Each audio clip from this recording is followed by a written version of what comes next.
ಮನುಷ್ಯರ ಆಲೋಚನೆ ಬೇರೆ, ದೇವರ ಆಲೋಚನೆ ಬೇರೆ. ನಾವು ಮನುಷ್ಯರ ಆಲೋಚನೆ ಆಗ್ದಂಗೆ ಹೆಜ್ಜೆ ಹಾಕಂತ ಹೋಗ್ಬಿಟ್ಟಿವಿ ಅನ್ಕೋ, ಅದು ಗಾಳಿಪಟ ದಾರ ಕಟ್ಟಾಗಿರೋ ಗಾಳಿಪಟ ಅರ್ಧಂಗೆ ಆಗ್ಬಿಡ್ತತೆ ನಮ್ಮ ಜೀವಿತ.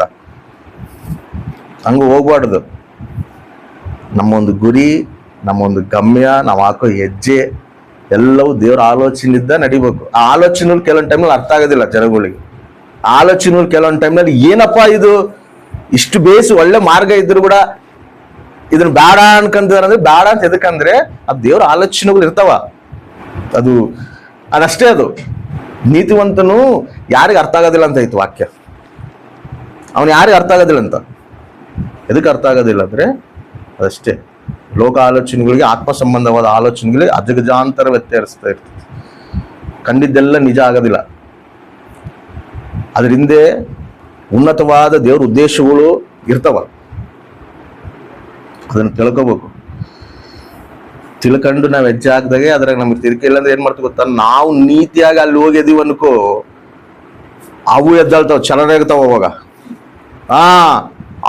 ಅವನಾಗಿರೋ ಶತ್ರು ಚಲನೇಗ್ತಾನ.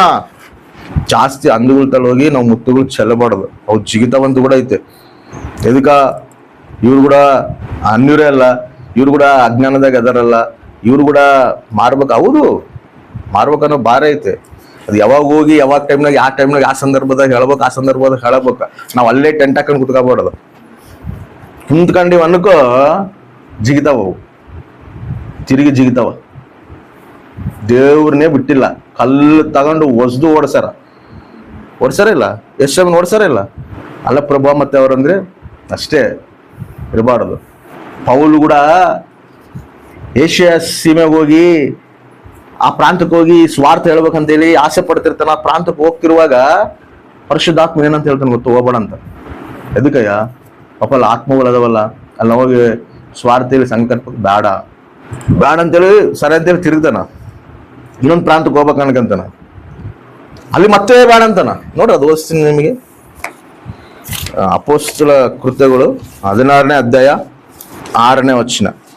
ಹಾಸ್ಯ ಸೀಮೆಯಲ್ಲಿ ವಾಕ್ಯವನ್ನು ಹೇಳಬಾರದೆಂದು ಪವಿತ್ರಾತ್ಮನ ತಡೆದದ್ದರಿಂದ ಏನ್ ಮಾಡೋಣಂತ, ಪವಿತ್ರಾತ್ಮನ ಅಲ್ಲಿ ಹೋಗ್ಬೇಡ, ಅಲ್ಲಿ ವಾಕ್ಯ ಕೂಡ ಹೇಳ್ಬೇಡ ನಿನ್ನ.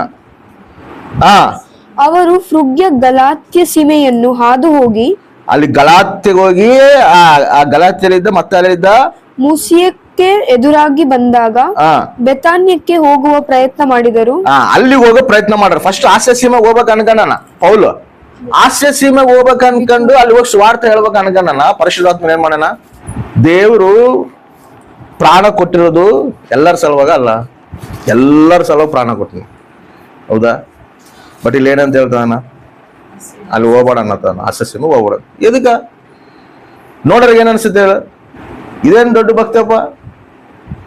ಇವ್ರು ಕೂಡ ಆತ್ಮಗಳಲ್ಲ, ಇವ್ರು ಕೂಡ ಸ್ವಾರ್ಥ ಬೇಕಲ್ಲ, ಇವ್ರು ಕೂಡ ಮಾರ್ಬೇಕಲ್ಲ, ಇವ್ರು ಕೂಡ ಇರ್ಬೇಕಲ್ಲ. ಇದು ಮಾನವನ ಆಲೋಚನೆ. ಬಟ್ ಇದು ದೈವಿಕ ಆಲೋಚನೆ ಏನೈತಿ, ಇಲ್ಲಿ ಹೋಗ್ಬೇಡ ಅಂತ ಅಷ್ಟೇ. ಎದಕ್ಕಂದ್ರೆ ನಿನಗೆ ಅದೆಲ್ಲ ಹೇಳೋ ಅವಶ್ಯಕತೆ ಇಲ್ಲ. ನಾನು ಬೇಡ ಅಂದ್ರೆ ಬೇಡ ಅಷ್ಟೇ.